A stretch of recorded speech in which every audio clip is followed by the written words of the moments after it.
Yo me sentiría más que honrado en participar en una ejecución. Espero que Dios me dé esa oportunidad, tal como se la dio al hermano que decapitó a James Foley. Ya sea con alguien como Foley o un soldado de Bashar al-Assad o un soldado de Estados Unidos, mis manos están listas para cometer este acto bendito. ¿Cómo es posible que haya personas capaces de realizar acciones como esta? Muchas veces nos habremos hecho esta pregunta. Investigadores de la UNED buscan respuestas desde la psicología social.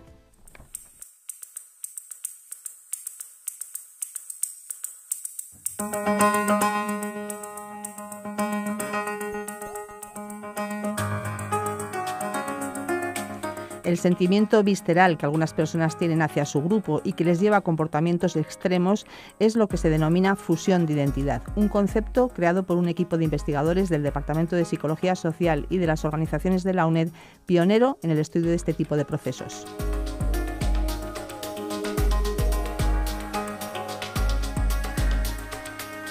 Colaboran con investigadores de otras universidades como la Universidad de Texas o la Universidad de Oxford y desarrollan una fructífera y novedosa línea de investigación. Se trata de estudiar las raíces y las consecuencias de este tipo de relación visceral que une al individuo con el grupo, de identificar qué factores intervienen y de explorar comportamientos extremos reales en diferentes contextos y grupos.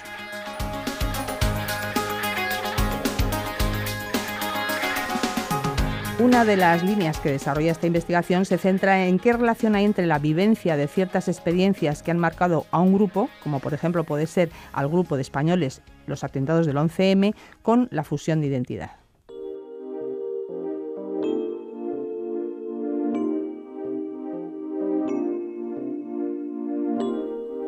En Sin Distancias nos acercamos hoy a algunos de estos trabajos con la ayuda de Alexandra Vázquez, profesora del Departamento de Psicología Social y de las organizaciones de la UNED y miembro de este grupo de investigación. Gracias y bienvenida, Alexandra. Hola, buenos días. Y Carolina Ferreira, investigadora también, que nos va a comentar algunos resultados sobre la relación entre fusión de identidad y experiencias disfóricas, que luego vamos a ver en qué consisten. Bienvenida y gracias también, Carolina. Hola, buenos días. Los trabajos que realizáis se centran, como hemos dicho, en la fusión de identidad, en esa forma visceral de identificación de la persona con un grupo. Alexandra, ¿cómo surge la idea de comenzar a investigar este proceso? Pues esta idea surge a raíz de algunos acontecimientos de gran impacto global, como el atentado de las Torres Gemelas en Nueva York o los atentados del 11 de marzo en Madrid en 2004.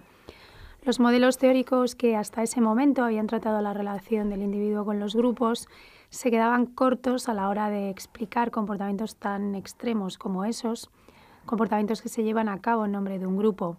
A partir de ese momento, investigadores del Departamento de Psicología Social y de las organizaciones de la UNED, junto con investigadores de la Universidad de Texas, comienzan a investigar desde una perspectiva psicosocial las raíces del comportamiento extremo por el grupo. Aunque se trata de una línea de investigación novedosa y que todavía se encuentra en sus inicios, los resultados que se han ido encontrando hasta la fecha son muy prometedores, son muy fructíferos y ya hay bastantes publicaciones sobre las consecuencias de la fusión de la identidad y también sobre los mecanismos que modulan estas consecuencias. ¿Y en qué se distingue la fusión de la identidad de otras formas de vinculación con el grupo? Bueno, esa es una de las preguntas clásicas que hacen los revisores de los estudios sobre fusión de la identidad. ¿En qué se diferencia la fusión de la identidad de otras formas de vinculación con el grupo, como por ejemplo la identificación grupal? Bueno, la fusión de la identidad sería un sentimiento visceral de unión con el grupo. Las personas que están fusionadas con el grupo no perciben barreras entre su yo, su identidad personal y su identidad social. Para ellos, el grupo y ellos son una misma cosa. Estos límites difusos hacen que las personas que están fusionadas con un grupo nunca pierdan su iniciativa personal cuando se encuentran en una situación grupal. Por ello, son capaces de ir más allá de las normas o de los dictados del líder del grupo y emprenden acciones extraordinarias por el bien del grupo. Hacen lo que sea necesario para proteger al grupo. Por el contrario, las personas que están poco fusionadas con un grupo se limitan a cumplir las normas o a obedecer al líder, pero no tienen iniciativa personal. Podríamos decir que las personas fusionadas se echan el grupo a la espalda, mientras que las personas que no están fusionadas, que están solo identificadas con el grupo, se limitan a seguir al grupo. Las diferencias se pueden organizar en torno a 4 principios.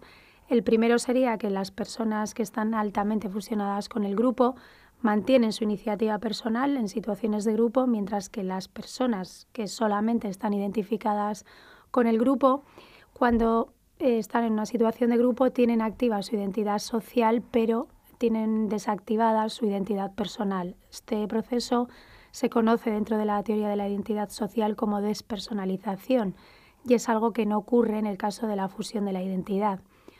Otra diferencia concierne a la fuerza del comportamiento a favor del grupo. Las personas fusionadas emprenden acciones extraordinarias a favor del grupo porque cuentan con la energía que proporciona tanto la identidad personal como la identidad social. Sin embargo, las personas que están identificadas con el grupo solo cuentan con la identidad social para energizar el comportamiento a favor del grupo. Otra diferencia clave es el tipo de relaciones que establecen las personas fusionadas y las personas identificadas con otros miembros del grupo. Las personas que están fusionadas con el grupo consideran a los demás miembros como hermanos y hermanas y por ello también están más dispuestos a sacrificarse por ellos. Sin embargo, para una persona que está identificada con el grupo, los demás miembros son como personas, son abstractas, son personas intercambiables, no son como miembros de la familia. Y finalmente, la última diferencia importante sería la irrevocabilidad. La fusión de la identidad tiende a ser irrevocable. Cuando una persona está fusionada con el grupo, tenderá a mantenerse fusionada con el grupo en el futuro. Sin embargo, la identificación con el grupo depende de claves contextuales. En función de cómo sea la situación, de cómo sea el contexto, la identidad social estará activa o estará inactiva. Hablas, Alexandra, de que la fusión de identidad implica acciones extraordinarias, pero ¿son siempre necesariamente negativas? ¿También pueden darse comportamientos positivos o altruistas? Bueno, como decíamos, esta idea surgió a raíz de acontecimientos como los atentados, de tal forma que en un principio la pregunta era qué lleva a las personas a sacrificarse por el grupo, pero matando a otros. Pero la fusión de la identidad no es ni buena ni mala en sí misma, todo depende de cuáles sean las normas del grupo y de cómo los miembros fusionados perciban una amenaza. Si los miembros se sienten amenazados por otro grupo, las acciones que emprendan podrán ser negativas, pero también podemos ver casos positivos. Por ejemplo, se me viene a la cabeza los sacrificios que hicieron algunos jubilados japoneses tras el tsunami que asoló parte del país. Seguramente esas personas que estuvieron dispuestas a dar su vida para proteger las vidas de sus conciudadanos estaban fusionados con el grupo. Por lo tanto, la fusión de la identidad no es ni buena ni mala, sino que depende mucho de las normas del grupo y de las acciones que las personas consideren que son necesarias para proteger el bienestar de los miembros. Uh-huh. Carolina Ferreira, ¿y tú cuándo te introdujiste en esta línea de investigación? ¿En qué momento? ¿Y cómo surgió la idea de la línea de investigación que tú estás desarrollando? Bueno, actualmente existen 2 proyectos a nivel internacional que están financiados por la Fundación John Templeton que se basan en estas experiencias grupales, ¿no? En concreto serían los rituales y las experiencias disfóricas, ¿no? Con la intención de ver cuáles son las claves para predecir, prevenir y resolver conflictos bélicos, canalizar la cohesión social y promover la colaboración grupal, ¿no? Y explicar cuáles son los elementos necesarios para poder evitar o disminuir el conflicto entre grupos. Uh-huh. O sea que hablas de rituales y de experiencias disfóricas. Uh-huh. Cuéntanos en qué consiste, qué es una experiencia disfórica. Bueno, una experiencia disfórica va a referir cualquier experiencia del pasado que se ha compartido con un grupo que has tenido una intensidad emocional muy grande y que ha sido negativa o desagradable. Uh-huh. ¿Y cuál es la relación entre los rituales, las experiencias disfóricas y la fusión de identidad? Bueno, se sabe por la literatura que las experiencias grupales, como los rituales disfóricos o las experiencias disfóricas, pueden tener significados y símbolos que se incorporen a la identidad personal, o sea, que formen parte de nuestro autoconcepto. El hecho de haber vivenciado una experiencia con un grupo de esta intensidad hace que las personas dediquen mucho tiempo a reflexionar sobre lo ocurrido y esto produce una reelaboración que se enriquece a lo largo del tiempo, ¿no? Con lo cual una experiencia compartida con el grupo puede perdurar a lo largo de muchos años, ¿no? Esto es muy importante para nuestras investigaciones porque se evidencia esta permeabilidad de la que ha hablado Alexandra, ¿no? En la fusión de identidad, la identidad personal y la social son permeables, ¿no? A pesar de que se pueden distinguir, pero la persona está dispuesta a hacer por el grupo lo que estaría dispuesta a hacer por sí misma, ¿no? Y si nos pones algún ejemplo de experiencias disfóricas, por ejemplo, entre los españoles. Realizamos una investigación donde pudimos observar que las experiencias disfóricas colectivas que comparten la mayoría de los españoles son principalmente, bueno, el terrorismo en general, el acontecimiento del 11 de marzo en la estación de Atocha y la Guerra Civil Española. Esas serían las experiencias disfóricas más comunes en España. Es verdad que nosotros hemos decidido, a raíz de esta investigación, no continuar con las experiencias de rituales disfóricos porque nos dimos dado cuenta de que los rituales que comparten la mayoría de los españoles son positivos y a efectos de nuestra base teórica lo que nos interesa son experiencias negativas vividas con el grupo. ¿Y cuáles serían esos rituales positivos? Pues los rituales positivos que más prevalecen en la población española son la Semana Santa, la Navidad, acontecimientos como las fiestas populares, todo el tema de fallas, carnavales, festividades gastronómicas, ferias y luego ya también algunos rituales más de tipo familiar como los funerales, las bodas, etcétera. Entonces, os habéis centrado más en las experiencias disfóricas. Sí, porque estos rituales que te he mencionado antes, la gente los aprecia como rituales positivos, con lo cual van a tener otros efectos también importantes en la cohesión grupal, pero no los que a nosotros nos interesan. ¿Y qué relación habéis encontrado entre las experiencias disfóricas y la fusión de identidad? ¿Cómo afecta? Bueno, lo que hemos visto es que en la medida que una experiencia disfórica colectiva forma parte de la identidad personal, pues esto va a hacer que aumente la fusión de identidad. O sea que cuando uno ha vivenciado o percibe que ha vivenciado una experiencia como el atentado, ¿no? de Nueva York o el atentado aquí en la estación de Atocha, y que eso es muy definitorio de quién eres tú, va a aumentar esa disposición a luchar por el grupo, ¿no? Porque la fusión de identidad aumenta.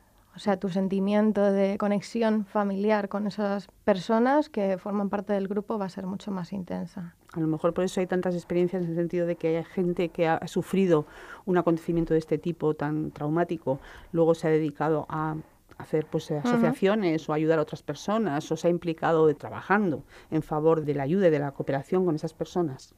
Sí, bueno, se ve, ¿no?, que cuando alguien experimenta una vivencia de este tipo se produce como un antes y un después, ¿no? Y efectivamente alguien que a lo mejor estaba muy ajeno a una problemática social, a partir de vivenciarla, empieza a dedicar tiempo y esfuerzo dirigida en la acción colectiva frente a ese grupo, ¿no? No solo a nivel personal. ¿Y cómo sabéis si el aumento de la fusión de identidad no se debe a que las personas están pensando en su propia muerte? Bueno, esa era una de las preguntas más interesantes, ¿no? Porque nos podían decir desde la teoría, hay una teoría que se llama la teoría del manejo del terror, donde dice, bueno, efectivamente, o sea, la gente está dispuesta a protegerse y a apoyar al grupo, pero es como una cuestión de egoísmo personal, es decir, está más preocupada por su muerte que por la muerte o las consecuencias que ese evento o esa experiencia tenga en el grupo, ¿no? Para ello realizamos un experimento donde teníamos 3 condiciones. Una condición que era nuestra condición control, donde le preguntábamos a la gente sobre una situación cotidiana, o sea, algo que fuera irrelevante o que fuera muy cotidiano, ¿no? Respecto a, por ejemplo, qué les había ocurrido de su trayecto del trabajo a su casa, ¿no? En otra condición les preguntábamos, bueno, que nos describieran alguna experiencia disfórica colectiva, como podía ser algún evento terrorista o la guerra civil, etcétera. Y en otra condición les pedíamos que nos hablaran sobre qué ocurriría si ellos murieran y cuáles son las emociones que el hablar de su muerte les produce, ¿no? lo que vimos es que a efectos de la transformación personal, es decir, hasta qué punto esa experiencia afecta a tu identidad personal, tanto en la condición de disforia como en la condición de hablar de tu muerte, se mantenían iguales. Pero a efectos de la fusión solo aumentaba cuando se hablaba de una experiencia compartida con el grupo. ¿Y por qué resulta de tanto interés saber en qué medida las experiencias disfóricas afectan a la fusión de identidad? Bueno, lo ha comentado antes Alexandra, ¿no? Son muchos los estudios que ya explican cómo el estar fusionado predice el comportamiento extremo en beneficio del grupo, ¿no? No solo a nivel negativo, por decirlo así, ¿no? Es estar dispuesto a dar tu vida o matar a otros, sino también a comportamientos progrupales que pueden ser pues, altruistas o como dar una donación, etcétera, ¿no? Y esto es fundamental para la investigación en psicología social porque nos permite predecir estos comportamientos extremos, ¿no? Por ejemplo, si nosotros queremos que haya una mayor colaboración o una mayor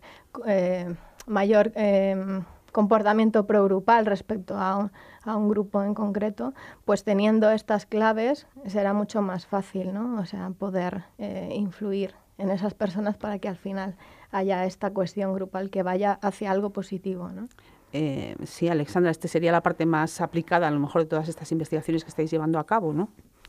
Sí, ya desde el principio la idea era medir o predecir qué tipo de comportamientos estarían dispuestos a llevar a cabo las personas fusionadas. Lo malo de estudiar comportamientos extremos es que muchas veces no puedes medirlos tal cual, solo puedes medir una disposición a realizar comportamientos extremos, no medir el comportamiento en sí, dado que por su propia definición cualquier comité ético nos impediría llevar a cabo la investigación, pero bueno, sí que hay algunos resultados interesantes que todavía no están publicados y que sí nos permiten afirmar ahora mismo que la fusión de la identidad sí predice el comportamiento extremo, no solamente la disposición a realizar comportamientos extremos. Y esa sería la idea, seguir investigando comportamientos reales en la medida de lo posible. Para ello, pues en algunas ocasiones habrá que salir del laboratorio y, eso te iba a decir, ¿cómo lo ir hacéis? A la vida real. ¿Cómo lo hacéis? E ir a la vida real. Bueno, se pueden estudiar grupos extremistas, grupos de personas que ya han realizado comportamiento extremo por el grupo, o se puede hacer una investigación longitudinal, es decir, tomar medidas de fusión en varios momentos para ver la progresión del comportamiento, ver si la fusión medida en una fase 1, en una fase 2, que puede tener lugar meses o años después, realmente nos puede predecir el comportamiento realizado. En todo caso, son investigaciones que pueden darnos cierta explicación a por qué hay personas que están dispuestas a sumarse a la yihad, por ejemplo, o a sumarse al Estado Islámico, que son occidentales, que no han vivido esa cultura y, sin embargo, están dispuestos a ir allí a matar y a morir ellos. En concreto, bueno, las cifras últimamente son bastante preocupantes, porque según la CIA hay 15.000 extranjeros procedentes de 80 países que han viajado a Siria e Irak para unirse a grupos como el Estado Islámico, ¿no? Y 2.000 son occidentales. En ese sentido, estas investigaciones servirían para arrojar algo de luz a estos comportamientos. Sí, de hecho hay distintos grupos de investigación trabajando en este tema. El profesor Ángel Gómez está colaborando con antropólogos de distintos países que tienen acceso a bases de datos de yihadistas y de personas dispuestas a cometer actos extremos por el grupo, y hay datos que apuntan a que la fusión es una variable importante, pero como te decía, todavía no hay nada publicado al respecto, entonces tampoco podemos hacer afirmaciones. Ángel Gómez es el director de vuestro equipo de investigación, es profesor del Departamento de Psicología Social y de las organizaciones de la UNED, lleva muchos años desarrollando esta línea en la que vosotras estáis participando, y a mí me gustaría que nos comentarais cuál ha sido la trayectoria de este equipo, cuál es su presente y cuál va a ser su futuro, porque es un grupo muy consolidado dentro de la UNED. Sí, bueno, las investigaciones comenzaron cuando Ángel Gómez se puso en contacto con un profesor de la Universidad de Texas, Bill Swan. Ellos realizaron las primeras investigaciones enfocadas sobre todo a tratar de demostrar la existencia del proceso Las teorías previas que analizaban la relación entre el individuo y el grupo se quedaban cortas a la hora de explicar los comportamientos extremos, y ellos desarrollaron la idea de que no siempre la identidad personal y la identidad social son, digamos, constructos separados. En algunas personas se pueden mantener activas simultáneamente y eso energiza la conducta progrupal. En los primeros trabajos la idea era desarrollar una medida que permitiera evaluar la fusión de la identidad y demostrar el proceso. Y a partir de las primeras investigaciones en las que ya se validaron medidas, hubo una medida pictórica inicial y ya en artículos ya más avanzados se desarrolló una escala verbal para medirlo de manera continua. Ya se encontraron resultados enfocados a las consecuencias de la fusión, que predice la fusión en comparación con otras formas de vinculación con el grupo, como la identificación. En esas investigaciones se vio que la fusión, por ejemplo, predice una mayor disposición a luchar y morir por el grupo, que predice una mayor disposición a realizar donaciones por el grupo. Cuando a las personas se les pedía que tomaran una decisión en dilemas morales, se veía que las personas fusionadas con el grupo estaban más dispuestas a sacrificarse para salvar a miembros de su grupo que las personas no fusionadas. Se demostró también que cuando la persona se ve excluida por el grupo, una persona identificada no hace nada y intenta a lo mejor unirse a otro grupo. Sin embargo, las personas fusionadas tratan de hacer todo lo que sea necesario para volver a conseguir la confianza del grupo. Por lo tanto, en las investigaciones que hay hasta el momento se ve que la fusión de la identidad predice una serie de consecuencias que la identificación no puede predecir. La idea ahora es estudiar a través de las investigaciones de las que ha hablado Carolina cuáles son las raíces de la fusión, cómo surge la fusión de la identidad. La idea sería ver qué tipo de experiencias aumentan la fusión de la identidad. A lo mejor habría que hacer también estudios longitudinales. Sería interesante hacer estudios con niños y ver cómo van desarrollando la fusión de la identidad con el paso de los años. Y otra idea es ver también si se puede modificar la fusión de la identidad, tanto en el laboratorio como en función de aspectos contextuales. En el laboratorio se ha visto que la fusión de la identidad es bastante estable y que no se puede modificar fácilmente, y sin embargo sí se observan cambios en la fusión cuando acontecen determinados sucesos de gran impacto. Por ejemplo, ya comentamos en uno de los programas de radio que hemos hecho el impacto que tuvo, por ejemplo, el Mundial de Fútbol de 2010. Se vio que la fusión de la identidad aumentaba en respuesta a ese acontecimiento, sobre todo en aquellas personas que ya estaban fusionadas con el grupo, no afectaba tanto a las que no estaban fusionadas con el grupo. Entonces, la idea sería, por una parte, investigar el origen de la fusión, por otra parte, estudiar los factores que modulan la fusión, los factores que pueden hacer que cambie, que aumente o que disminuya, y finalmente seguir explorando las consecuencias reales, los comportamientos extremos reales a los que puede dar lugar la fusión de la identidad. ¿Y cuántos investigadores, Carolina, formáis parte de este equipo? Bueno, como ya dije antes, en este momento la UNED está en colaboración con otras universidades y la idea es que todas las investigaciones que se están realizando a través de estos dos proyectos se repliquen en muchos países de casi todos los continentes, ¿no?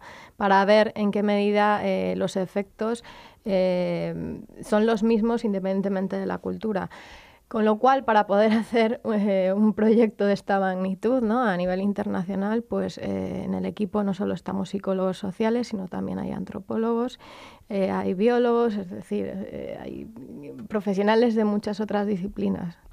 ¿Y habéis contemplado en vuestras investigaciones los factores de personalidad, el trastorno mental, como posible explicación de estos comportamientos extremos? Bueno, se ha estudiado la relación de la fusión de la identidad con algunos rasgos de personalidad y la verdad es que no se ha encontrado ninguna relación significativa. La fusión de la identidad no es un rasgo de personalidad. La persona que está fusionada con un grupo no tiende a fusionarse con todos los grupos. De hecho, por la propia definición teórica de la fusión sería imposible estar fusionado con muchos grupos, porque la devoción que tienen hacia el grupo es de tal magnitud que no les quedan ni fuerzas, ni tiempo, ni energías para dedicárselas a otros grupos. Entonces, la fusión de la identidad no se entiende como un rasgo de personalidad, y por los datos que tenemos hasta ahora no parece que haya un perfil de personalidad que encaje o que lleve a una persona a fusionarse con grupos. Se ha estudiado la relación de la fusión de la identidad, por ejemplo, con la tendencia a la agresividad, con la empatía, con la claridad del autoconcepto, con otras variables psicosociales como por ejemplo el autoritarismo, con la dominancia social. Y lo que se ha visto hasta ahora es que la fusión de la identidad no está relacionada significativamente con variables de personalidad. Por lo tanto, no parece que haya un perfil de personalidad o unos rasgos de personalidad que lleven a las personas a fusionarse con un grupo. Es un proceso psicosocial. La explicación muchas veces pasa por la patología, es lo primero que nos viene a la cabeza. Lo hacen porque están locos. Lo que ocurre es que esa explicación se queda muy corta. No se puede explicar, por ejemplo, lo que ocurrió en Alemania durante el Holocausto apelando a la patología. De repente no se volvieron locos todo el mundo. Debe de haber variables y procesos psicosociales que expliquen qué está ocurriendo en esos contextos para que determinadas personas decidan emprender comportamientos extremos. La explicación de la patología puede ser útil, pero en casos muy, muy limitados. Para dar respuestas a problemas tan complejos, la patología se queda muy corta. Muy bien, pues nada más. Muchísimas gracias, Alexandra Vázquez, profesora del Departamento de Psicología Social y de las Organizaciones de la UNED, y Carolina Ferreira, investigadora en este departamento, por haber compartido con nosotros vuestros trabajos.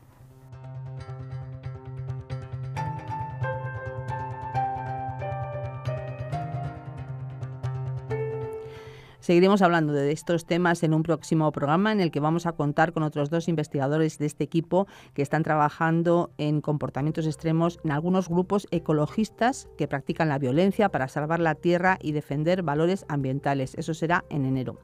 Remitimos además a todos los interesados por estos temas a canal.uned.es, la plataforma audiovisual de la UNED, donde pueden encontrar otros programas de radio y de televisión que se han ocupado de estas investigaciones. Uno de los programas de radio, lo mencionaba Alexandra Vázquez, trata sobre la fusión de identidad en el contexto deportivo y más en concreto sobre fusión de identidad en el fútbol. El otro programa, también accesible en Internet, se titula ¿Quién daría la vida por su grupo? Incide en la fusión de identidad como predictor de conductas extremas. Para buscarlos hay que teclear canal.uned.es y como palabra clave poner Alexandra Vázquez entre comillas.